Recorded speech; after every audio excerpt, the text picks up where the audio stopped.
Bismillahirrahmanirrahim. Assalamualaikum warahmatullahi wabarakatuh. Waalaikumsalam warahmatullahi wabarakatuh. Alhamdulillahirabbil alamin. Wal 'aqibatu lil muttaqin wa la 'udwana illa 'alal zalimin.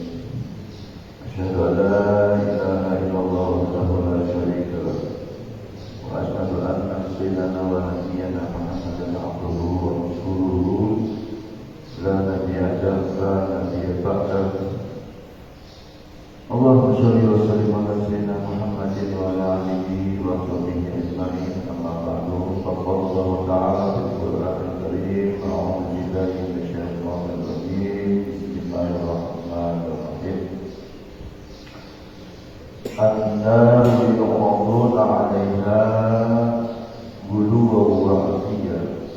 Wa yawma taqumu as-sa'atu udkhulu ala fir'auna asaddul 'adzab. Ayat Allah Ta'ala Ibrahim.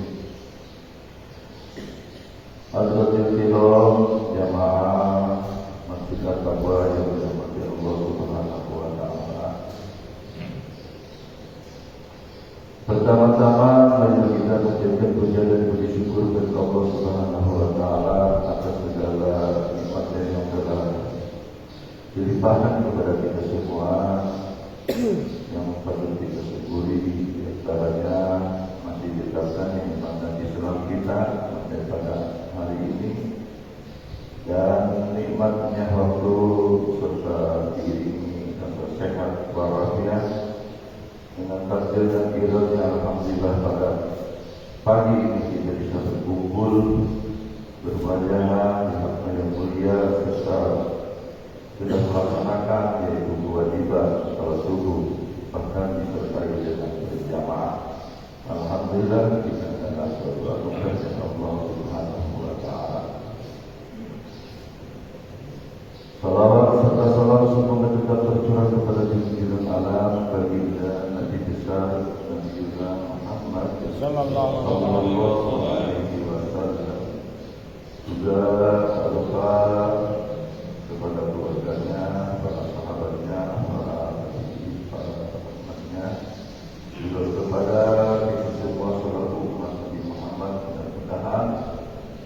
Allah buatkan kepada kita semua dijadikan umat Nabi Muhammad dari ayat kita dan selalu diberikan kemampuan melaksanakan perintah Allah dan Rasulnya hingga melaksanakan daripada sunnah-sunnahnya. Mudah-mudahan telah kita pendidikan orang yang beruntung yaitu mendapatkan syafaat lima di Amin ya rabbal alamin. Hadirin jamaah al-jihad hari itu adalah hari Ahad. Di pagi hari ini alhamdulillah kita sudah mendapatkan kenikmatan yang besar. Tentu kita di sini adalah suatu perjuangan yang mengharapkan mendapatkan kasih sayang dari Allah Subhanahu wa taala dan tentu hidup ini harus ada yang dijual. Tujuan kita adalah kita suatu saat pasti akan kembali pada aslinya. Karena hakikatnya manusia ini adalah mempunyai asal. Asal kita itu berasal dari mana, Pak? Kita ini asalnya dari mana? Kalau kita melihat dari nasab keturunan menurut ajaran Islam, dari ajaran agama itu yang diterangkan bahwa kita ini adalah turunan Nabi Adam. Nabi Adam. Kalau di luar Islam itu ada yang mengatakan bermacam-macam. Berasal kita itu dari keras, ya. Tapi kalau kita ini mempunyai sumber keterangan bahwa yaitu diambil daripada Al-Quran. Yang jelas bahwa manusia itu berasal dari Nabi Adam. Sedangkan Nabi Adam diciptakannya itu di dunia apa di mana? Di surga. Maka kita ini aslinya ini adalah orang surga. Makanya harapannya kita melaksanakan beraneka ragam kegiatan yang dianjurkan, yang diperintahkan Allah dan Rasulnya itu supaya kita bisa Kembali ke surga. Kembali kemana? Jangan nyasar. Karena kita asalnya dari surga, maka harus kembali ke surga. Amin. Amin ya Pak. Amin. Jamaah yang dirahmati Allah Subhanahu wa taala. Kalau kita ada di sini, itu asal kita itu bukan di sini. Contohnya kalau Pak Sarijo berasal dari Kebumen. Kalau datang ke sini ngapain Pak?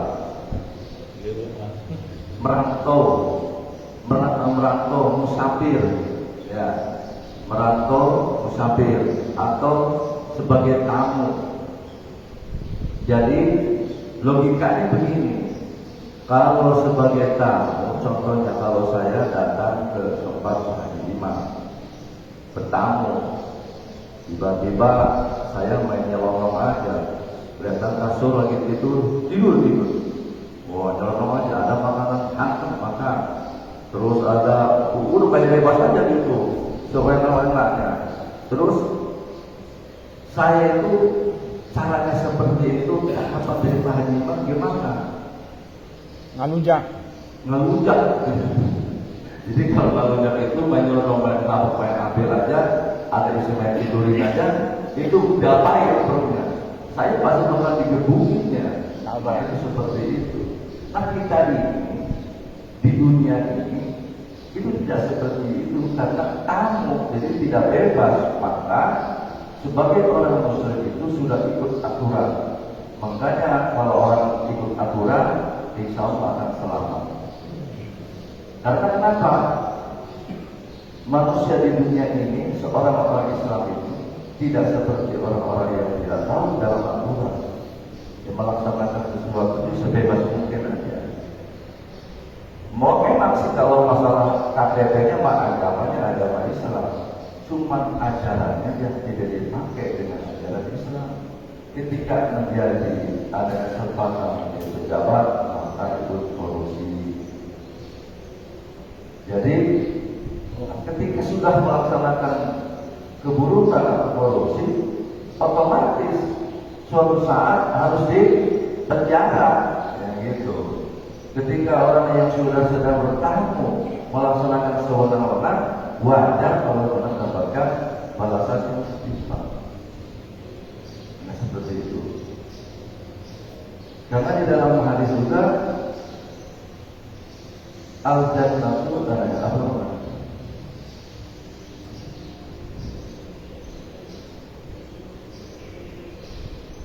Hadirin jamaah yang dirahmati Allah Subhanahu wa taala, lupa lagi. Maka ketika Rasulullah Shallallahu Alaihi Wasallam karena mengikuti aturan, jangankan kita, Rasulullah pun juga selalu mengikuti aturan. Tahu bahwa Rasulullah Shallallahu Alaihi Wasallam itu walaupun sudah dimasuk, sudah memberikan contoh kepada kita bahwa kita ini adalah tamu di dunia ini, adalah sementara. Maka ketika sahabat Rasul melihat Rasul keadaan sedang tidur, yaitu tidurnya itu nggak pernah seperti kita, yaitu di bantal yang empuk, di AC, kasurnya pun juga empuk, sampai suhu hampir kesiangan. Saking apa? Saking pulasnya, saking enaknya. Sedangkan Rasulullah itu tidak pernah melihat seperti tidur seperti kita, yaitu Rasulullah itu adalah yang mendapatkan rekomendasi dari Allah, mau cara apa aja perilaku Rasulullah itu sudah dimaksud, tidak jadi dosa. Karena Rasulullah itu adalah ya wahyu. Kalau perilakunya itu, kehidupannya itu adalah petunjuk dari Allah. Minta apa aja sudah bisa. Bahkan gunung Uhud jadikan emas juga maka ditawarin terus oleh Allah. Rasulullah tidak mau. Nah, ketika sahabat melihat Rasul, mengenal hatinya, melihat Rasul ketika tidur, itu melihat di sini ada tapaknya, yaitu kayak macam namanya tidur di pelapak rumah atau di tidurnya itu dia di pelapak rumah, sehingga para sahabat itu berkompromi. Bagaimana kalau kita, para sahabat yang lain, yuk kita bantu Rasul, masa kita tidur yang enak, sedangkan pemimpin kita itu tidur di pelapak rumah, tidak pernah merasakan empuknya bantal. Sehingga Rasulullah ditawarkan, ya Rasulullah, kami sekelompok dengan teman-teman akan memberikan sebuah tempat tidur. Kayaknya pantas untuk Rasulullah. Apakah Rasulullah mau menerimanya? Apa yang dijawab Rasulullah? Mali wali dia. Apa urusannya dengan kami? Urusan punya dengan kami, kata Rasul. Jawabannya begitu, bukannya menerima. Maka itu dibentak para sahabat. Saking kenapa? Itu tidak butuh Rasulullah dengan dunia. Di dalam sebuah keterangan, innama masalah dunia harokibin istagola tahta sajarata summa ra'a wa tarakahu.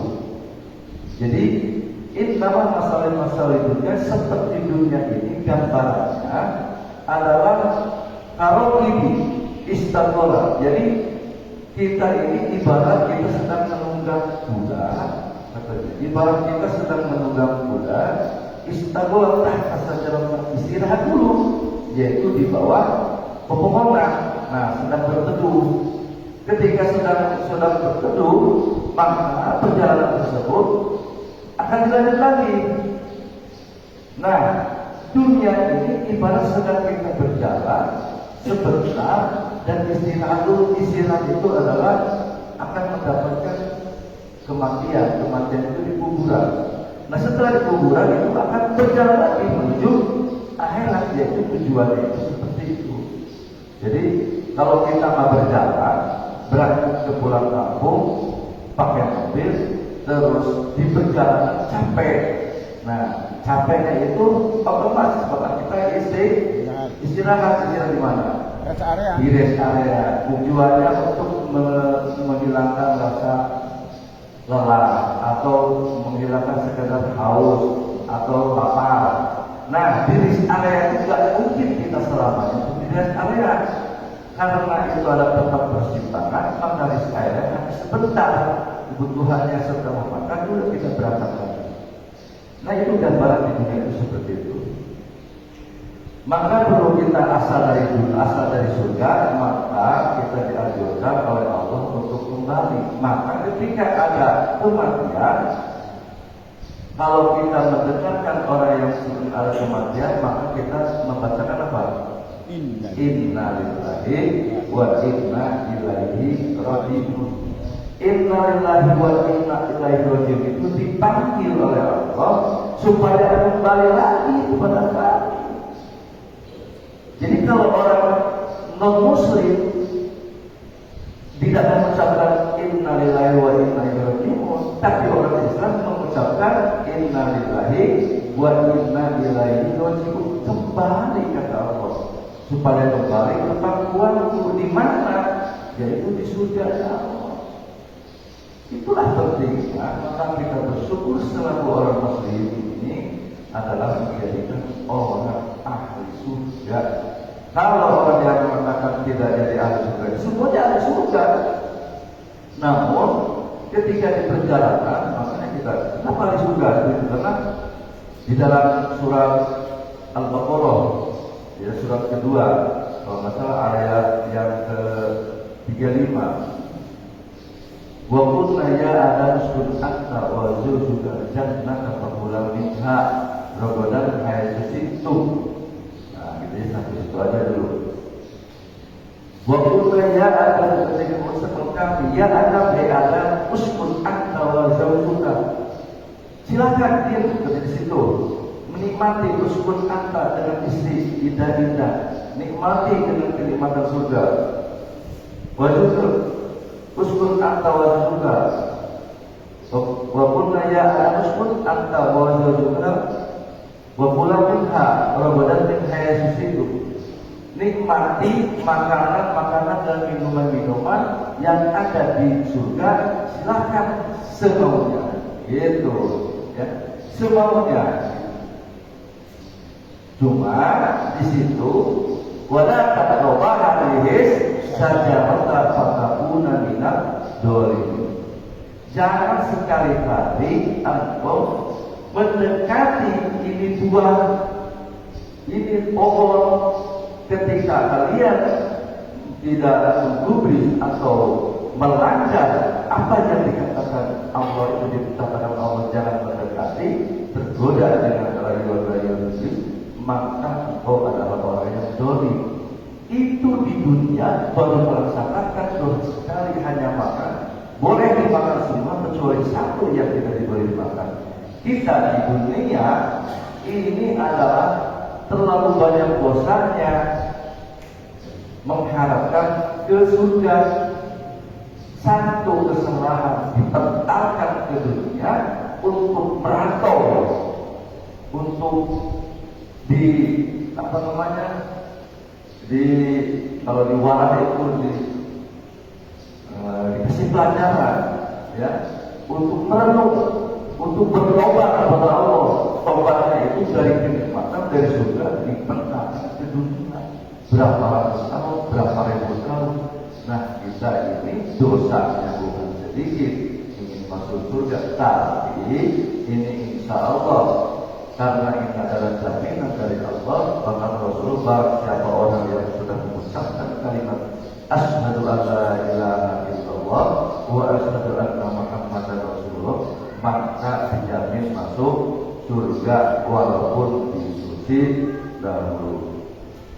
Hadirin jamaah yang dapat Allah Subhanahu wa taala, sedikit saya membawa kitab ini sebuah ilmu tentang referensi, yaitu sayang kalau dibaca-baca yang kita pas dibuka tentang masalah surga. Jadi masuk jalan ke surga itu sangat banyak. Salah satunya di antaranya kita ini di sini, alhamdulillah. Likul Syai'in di dalam diriwayatkan oleh Ad-Dailami ya, dari Ibnu Umar radhiyallahu anhu. Likul Syai'in thariqun, jadi setiap perkara itu banyak jalan, banyak jalan. Jadi jalan menuju rumah juga ada, segala sesuatu ada jalannya. Watoriqo jalanatu al-ilmu, jadi jalannya menuju ke surga itu adalah ilmu. Kuncinya adalah ilmu. Nah, gitu. Kenapa ilmu? Karena ilmu adalah menjadikan asbabnya kita tahu aturan-aturan dari Allah. Ketika sudah tahu bahwa ini dilarang, ketika tahu ini boleh kerjakan, itu adalah sebuah ilmu. Maka ilmu itu adalah sebuah pengetahuan. Ketika ilmu sudah dimanfaatkan, diamalkan, itulah menjadikan ada amal soleh. Nah, gitu. Jadi kalau kita ini buku banyak ini belum jadi ilmu. Ini adalah suatu bahan ilmu. Ketika sudah masuk kepada diri kita, sudah menjadikan pengetahuan kita, itulah menjadikan ilmu. Ilmu maka kita amalkan. Nah, mengamalkan sesuatu tanpa dengan ilmu maka marudatul lakum baru. Maka ketika kita melaksanakan sesuatu amal dengan ilmu, maka insya Allah adalah menjadikan ladang amal, insya Allah diterima amal tersebut. Hadirin jamaah yang dirahmati Allah Subhanahu wa taala, ada proses ketika ingin masuk surga. Tentunya ketika tadi disebutkan perjalanan, bahwa perjalanan kita itu adalah hikmah. Namun tidak terasa kehidupan kita ini terlalaikan dengan apa? Dengan kesibukan. Kalau di dalam surat Al-Hakumut Takasur, Al-Hakumut Takasur itu di dalam ini adalah asgolakum ya. Al-Hakumut itu adalah asgolakum. Asgolakum itu adalah berleha-leha atau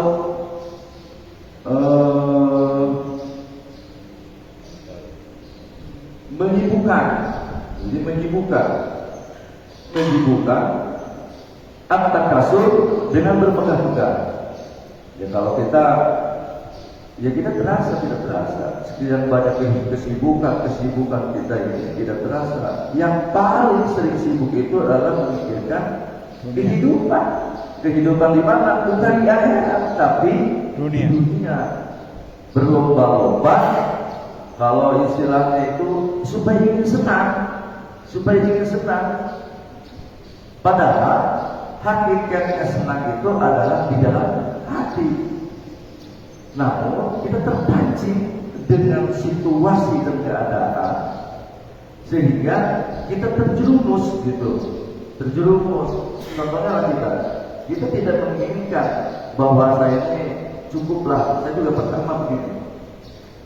Saya karena orang miskin lah dulu ya, jadi tidak mungkin saya akan mempunyai rumah di sini. Bahkan statusnya pun juga orang merantau itu swasta juga. Saya punya halaman tempat kerja di tempat developer. Itu secara lain itu mustahil saya akan dapat mendapatkan izin dapat kredit rumah. Karena izin Allah, sehingga dia prosesnya banyak. Akhirnya mendapatkan juga gitu ya, mendapatkan juga. Sulit gaji tidak punya, apa-apa tidak punya, cuma mengandalkan nekat doang, tapi alhamdulillah diterima. Saya harapkan begini, saya malah daripada kontrak, kalau usah mikirin bangun bangunan, biarpun berapa tahun juga nggak jadi masalah, gitu. Nggak jadi masalah, penting mas saya udah rumah sakit, nggak punya. Akhirnya mendapatkan, alhamdulillah. Lama-lama tetangga pada membangun ini akhirnya tertantang di situ. Kalau saya nggak mau ini, yang lain membangun, bagaimana kalau terus akhirnya tuntutan, nah di situ terbawanya. Maka ketika kita di dalam kenapa kita sampai tergoda banyak orang dosa melanggar aturan turun Allah?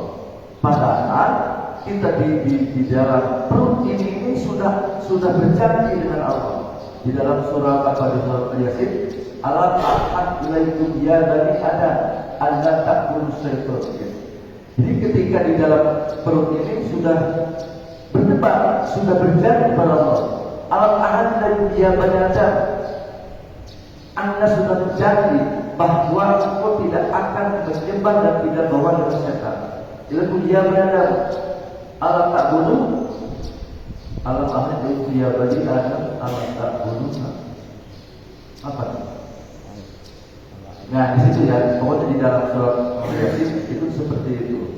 Namun ketika kita masuk ke dunia, itulah dengan tantangan-tantangan daripada setan tersebut ketika diusir oleh Allah gara-gara Nabi Adam dijadikan jadi ahli surga, itulah janji iblis itu akan menggoda kepada manusia. Dari mana? Dari depan, dari belakang, dari kanan, dari kiri, dari atas. Itu akan digoda kita itu. Makanya kalau tidak kuat imannya, gampang tergoda. Yang tidak bisa digoda dari mana? Dari bawah. Karena orang yang sujud itu tidak mungkin itu bisa karena sujud itu sudah menampakkan bahwa diri itu merendahkan diri kepada Allah Subhanahu wa taala. Nah, ketika sudah kita berlomba-lomba di dalam kehidupan ini, sehingga kita tidak sadar bahwa hatta zutumul maqabir, sehingga kita lalai, tidak ingat bahwa kita ini hanya terjerumus kepada kematian. Hatta zutumul maqabir, sampai masuk yang kubur. Kalau kubur itu adalah zurtum, mutum, ya, mutum baru mutum. Jadi kematian sampai dimasuki ke lihat kubur. Ini hanya pengingat saja. Kenapa kubur ini? Kubur ini kita nanti begini Pak. Kalau di alam kubur ini kita akan diberikan gambaran oleh Allah Subhanahu wa taala. Kalau di dalam kita yang Tanbihul Qaul atau kita hadis arba'in diterangkan bahwa ketika kita masuk ke alam kubur, setiap pagi, setiap sore akan diperlihatkan. Kalau ahli surga pagi akan melihat gambaran keindahan surga, sorenya melihat. Kalau orang yang ahli neraka di dalam kubur itu akan diperlihatkan juga setiap pagi dan sore. Apa gambaran bahwa kita itu bakal masuk ke neraka gitu kalau kita suka. Ini diterangkan di yang tadi yang disebut dalam mukadimah, yaitu di surat Al-Mu'min ayat 46. A'udzubillahi minasyaitonir rajim. An-naru yu'raduna 'alaiha ghuduwan wa 'ashiyya. Jadi an-naru, neraka itu yu'raduna, bakal diperlihatkan 'alaiha, kepada si mayit itu, ghuduwan wa 'ashiyya, pagi-pagi dan sore-sore. Nah, kalau orang Islam ini, kalau orang mukmin ini ahli surga itu sangat bahagia lah. Jadi kalau di alam kubur mah adalah simpangan, yaitu jauh yajuru, jauh itu adalah berkunjung. Ya, berkunjung itu adalah ini mampir. Nah, di dalam mampir tersebut, di dalam kubur itu, Allah akan memperlihatkan. Kalau orang muslim ini akan melihat, itu bahagia ibarat begini. Kalau kita di bapak lagi nganggur, sudah melamar kerja, sangat dibutuhkan. Tiba-tiba ada gambaran bilang sama istrinya, "Mak, bapak bulan depan akan diterima di PT ini PT yang sangat munafik, gajinya besar, fasilitasnya mewah, itu. Terus banyak uang insentif yang lain. Itu bagaimana gambaran itu sudah senang banget walaupun belum masuk ke pabrik tersebut. Nah, itu gambaran seperti itu. Jadi orang Islam ini ketika di alam kubur itu diberikan gambaran. Kalau kita gambaran orang Muslim itu calon ahli surga, maka setiap pagi akan diperlihatkan surga-surga itu. Ini dalam Al-Quran begini. Nah, kalau orang-orang kafir, maka diperlihatkan. Nah, ini adalah digambarkan bahwa ayat ini ada ditunjukkan kepada kaum kafir.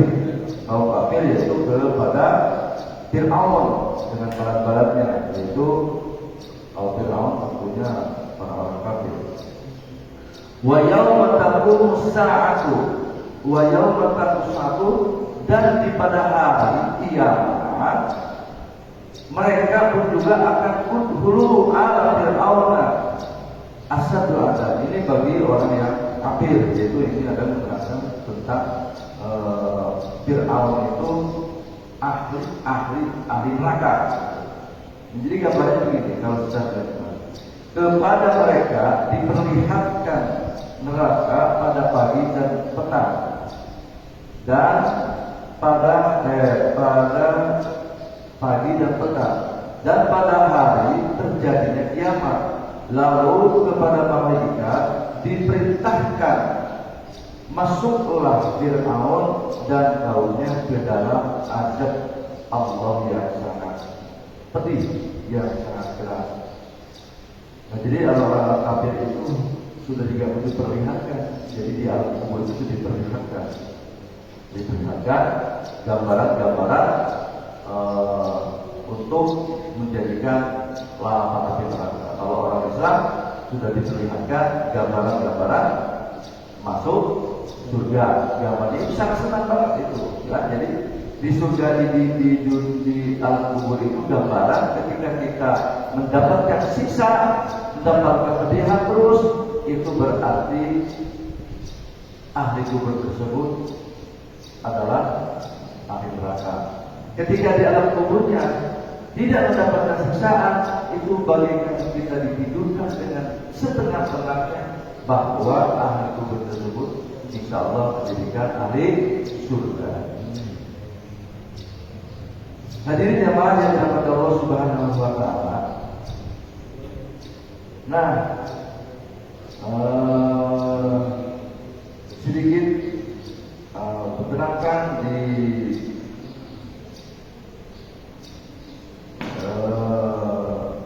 diriwayatkan oleh Bukhari Muslim yang diterangkan tentang masalah kuburan, ya, masalah kubur.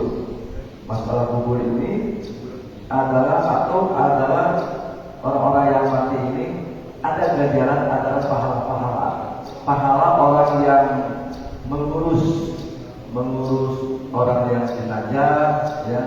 Pahala yang mengajarkan itu adalah orang yang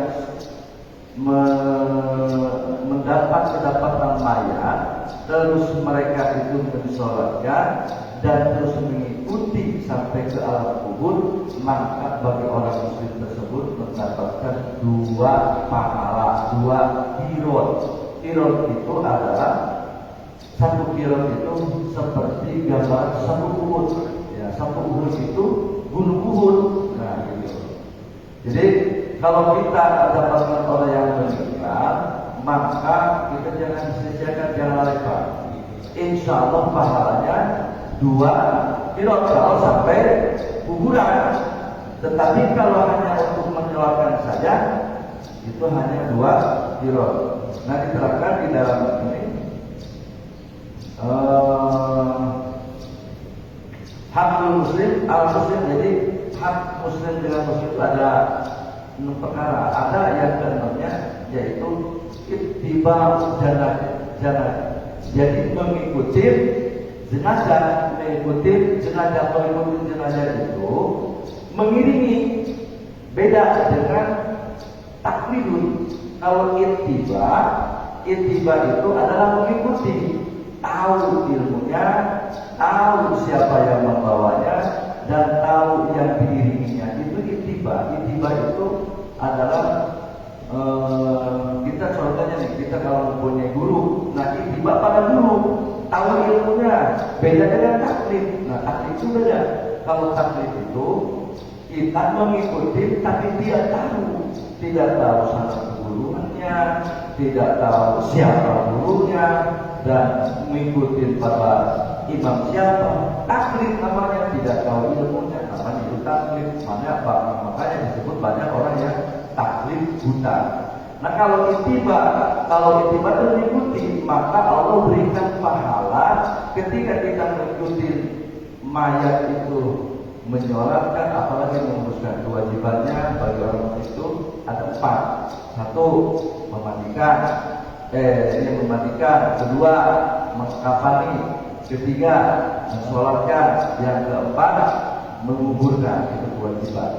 Nah barang siapa orang yang mengikuti, mengiringi, jadi mengiringi itu berbarengan dengan mayat, maka Allah memberikan kepada orang tersebut 1 kirot.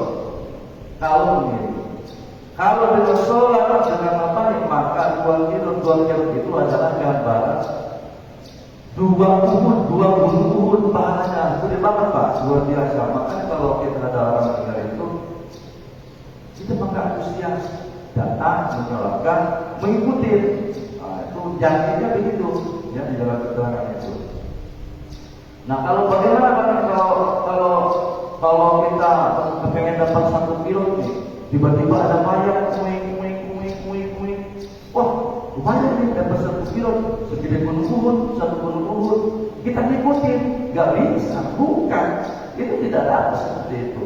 Siapa mayatnya, dia harus tahu siapa mayatnya dan orang mana, gitu, orang Islam atau agamanya agama apa, gitu ya kan. Terus orang jauh tiba-tiba ngikutin. Jadi itu bukan itiba. Ya, itiba itu contohnya di sini. Tetangga kita udah jelas itu adalah orang Muslim, terus sering juga kenal sama kita, dia tahu siapa-siapanya, terus kewajiban kita juga. Nah kita dengan mengiringi itu Allah akan memberikan kilo itu. Jadi itiba itu seperti itu. Jadi tidak sembarangan, ya, tidak sembarangan. Nah diterangkan di dalam hadis tersebut, man kharaja janazati bi baitiha fa shalla 'alaiha summa tabi'aha hatta tudhan tatbah. Barang siapa orang yang mengikuti keluar dari rumahnya untuk mengikuti jenazah, mengurus, pas sholat terus sholatkan 'alaiha kepada mayat tersebut, summa tabi'aha turun mengikuti hatta tudhan sehingga dikubur, maka apa ganjarannya, pahalanya? Kana lahu kirotoni, maka pahalanya bagi orang tersebut itu 2 kilo. 2 kilo itu bandingannya 2 gunung Uhud. Wah luar biasa gunung Uhud itu. Kita pahala itu kalau diperlihatkan itu rebutan. Ingin kalau ada mati itu orang meninggal itu pengen ikut dalam kubur itu dan ikut kuburi itu. Dia bukan ikut masuk dalam kubur, tapi ikutin kuburan gitu. Ikutin sampai masuk liang lahat, gitu ya. Terus, mari diterangkan kullu qirotin mislun Uhudin. Jadi setiap kirot itu seperti 1 gunung Uhud. Wa man shalla 'alaiha, dan barang siapa orang yang menjelaskan alaiha itu summa raja'an kana lahu mislu ajrin min ahli. Barang siapa orang yang sholat saja, saya mah karena mau kerja, jadi nggak bisa ngikutin ke kuburan, mau maaf lah, gitu. Itu maka Allah memberikan kepada orang tersebut hanya menyolatkan saja itu 1 kirot, lumayan ya. Jadi jangan diam aja, apa ya? Ketika ini ada Allah memberikan jaminan pahala luar biasa itu. Jadi 2 kirot itu seperti gunung Uhud. Nah, di dalam aturan menguburkan kadang-kadang begini. Kalau di dalam kuburan itu sebenarnya begini. Kalau Rasulullah itu masuk mayat itu dari mana? Sampai Itu dari belakang, dari kaki. Dari kaki masukin pala, ada masalah palanya. Jadi palanya itu masuk gitu. Bukan kalau kita melakukan dari samping ya, nggak mau repot. Dari samping langsung plak saja. Jadi kalau aturan di sekolah Rasulullah itu dimasukkan dari mana? Dari belakang ya, dari belakang. Jadi kaki pala dulu, baru kakinya begitu. Terus diganjal dengan bantalan itu dari tanah. Itu seperti itu aturannya. Jadi sebenarnya, tapi tidak masalah sih itu punya Rasulullah. Karena di zaman Rasulullah itu yaitu sampai membuat produk lahat itu. Kalau bahasa Indonesia apa? Supaya menyimpan mayat itu supaya menghadap kiblat. Kalau bahasa itu terdong itu lubang gitu ya. Nah, seperti itu. Jadi dimasukin kepalanya, diganjel masukin kiblat. Allah tulana. Kata Rasulullah Allah tulana. Jadi lahdu itu adalah memasukkan mayat itu bagian dari kami. As-sakut goyuku. Jadi kalau asabun bukan seperti itu adalah bagian orang kafir, bukan orang Islam. Orang Islam itu dari peti langsung di atas. Bukan begitu. Kalau Islam itu menyodorkan begitu. Nah itu di dalam cara membaca seperti itu. Ternyata caranya itu seperti itu. Terus bagaimana? Apakah ziarah kubur itu sunnah? Apakah ziarah itu banyak dipertentangan? Dipertentangan masalah ziarah. Nah, masalah ziarah itu ini begini.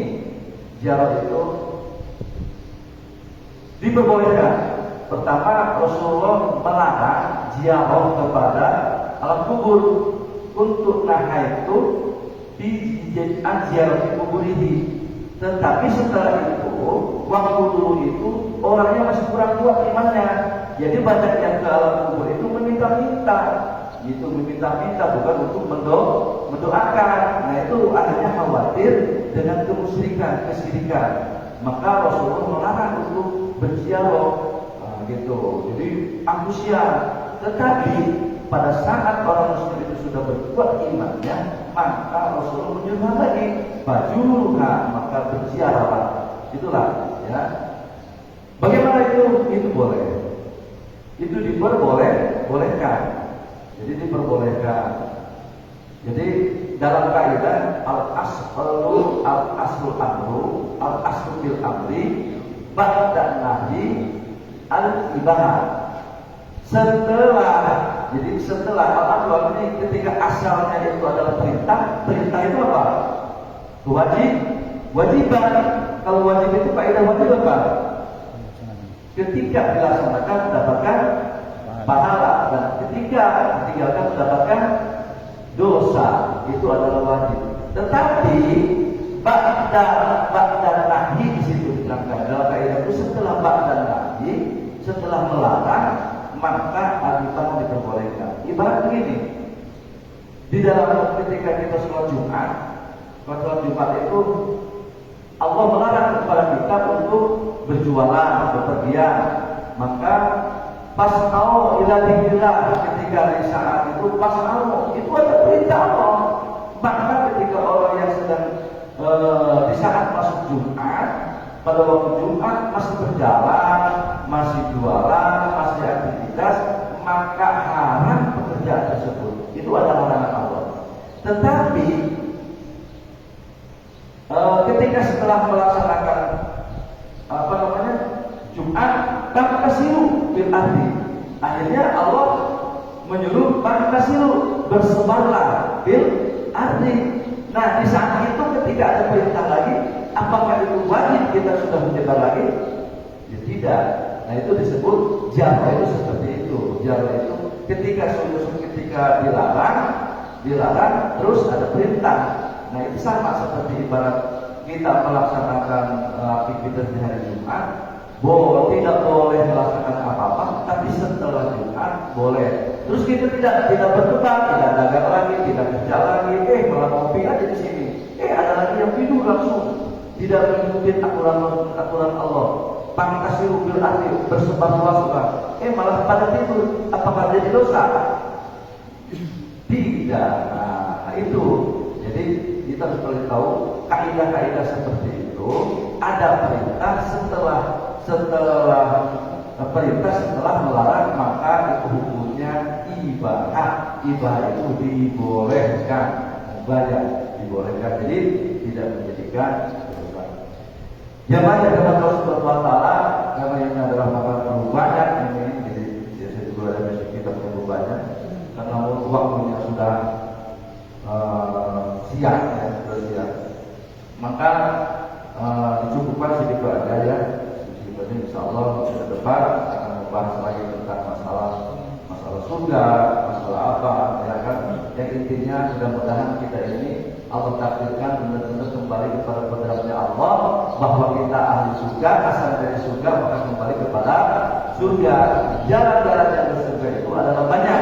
Salah satunya kita harus mempunyai ilmu untuk menuju ke surga. Dan agama, barangkali orang yang sedang mencari ilmu, maka jaminannya adalah surga. Surga kita adalah mendapatkan pahala itu adalah mendapatkan menghilangkan daripada segala dosa. Dengan cara begini aja Allah insya Allah mengangkat segala dosa kita oleh Allah Subhanahu wa taala ya. Nah, itu karena di surga ini tidak ada orang berdosa. Kalau beramal ada, tapi yang tidak berdosa itu tidak ada, yang berdosa itu tidak ada. Maka lebih baik kita tidak berdosa daripada beramal. Maka cara supaya tidak berdosa bagaimana? Harus tahu apa larangan yang menjadikan dosa. Cukup segitu aja, mudah-mudahan bermanfaat khususnya bagi saya sendiri dan jamaah sekalian. Apabila ada kata-kata yang salah, itu adalah dari kebodohan saya sendiri dan ada yang sebenarnya mudah-mudahan itu dijadikan berkah daripada Bapak sekalian. Amin. Alhamdulillah, Bismillahirrahmanirrahim. Bismillahirrahmanirrahim. Allahumma shalli ala Muhammad wa ala sayyidina Muhammad wa ala sayyidina Muhammad wa ala wa ilaika mustaqim wa ala salam wa ala wa illa billahi al-aliyyil wa sayyidina wa sayyidina wa sayyidina wa sayyidina Allahumma aslih akibatana fi umurina wa qulubina fi dunya wa hadhihi al-akhirah. Allahumma aslih akibatana fi umurina. Allahumma aslih alaina fi umurina wa khairu a'mal khawatimaha wa khairu hayati yawma al-qiyamah. Allahumma salli ala nabiyyina Muhammad wa ala alihi wa sahbihi Rabbana atina fid dunya hasanah wa fil akhirati hasanah wa qina adzabannar. Wassallallahu ala Muhammadin wa ala alihi wasallam. Alhamdulillahi rabbil alamin. Allahumma sallallahu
wabarakatuh.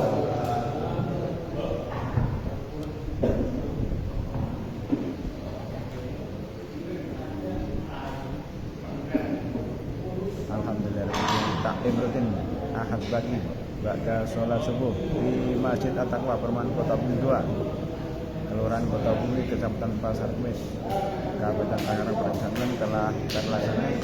Dan kepada saudara-saudaraku yang kenal melalui video ini, saya doakan semoga Allah berikan keberkahan, diberikan ilmu yang manfaat di dunia wal akhirat, dan diberikan keselamatan serta lahir batin untuk kita beribadah kepada Allah. Dan semoga kita diberikan segala urusan dunia akhirat, juga diberikan kesempatan untuk menunaikan ibadah haji dan umrah ke tanah Mekah Al-Mukarramah dan Madinah Al-Munawwarah. Amin amin ya rabbal alamin. Terima kasih. Assalamualaikum warahmatullahi wabarakatuh.